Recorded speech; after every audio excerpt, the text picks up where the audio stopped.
బాచుపల్లి నుంచి మియాపూర్కి వెళ్లే దారిలో ఇంత మంచి షవర్మా స్పాట్ ఉందని ఎంతమందికి తెలుసు? షవర్మా అంటే మామూలు షవర్మా కాదు, Shasha Shandar shawarma. It's a brand. ఇది one of my favourite places for shawarma. అందులో నా ఫేవరెట్స్ వచ్చేసి వీళ్ళ Shasha signature shawarma and chicken supreme shawarma.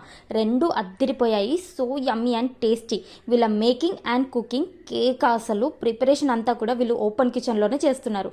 ఇదే కాకుండా వీళ్ళ వెజ్ పిజ్జా ఫింగర్స్ చాలా యూనిక్గా అనిపించింది. Chicken peri peri momos simply delicious and chicken tenders అయితే టూ అంటే టూ గుడ్. ఒక్కొక్కటి వీళ్ళు ఇచ్చే మయోనీస్ అండ్ చట్నీతో తింటుంటే భలే అనిపించింది. Totally finger licking. ఇవే కాకుండా వీళ్ళ Oreo milkshake and summer special mango milkshake try చేశాను. Trust me, you will love it. నేనైతే విజేత నుంచి చిన్న షాపింగ్ చేసి దాని ముందే ఉన్న షాషా షవర్మాలో షవర్మాస్ ట్రై చేసి స్టార్ట్ అయిపోయాను. సో ఈసారి ఇటువైపు వచ్చినప్పుడు తప్పకుండా నిజాంపేట్ కృష్ణజా హిల్స్ విజేత సూపర్ మార్కెట్ దగ్గరే ఉన్న ఈ ప్లేస్ని మాత్రం అస్సలు మిస్ అవ్వకండి. ఎందుకంటే టేస్ట్ షాందార్ ఉంటుంది. చెక్అవుట్ ద లొకేషన్ అంత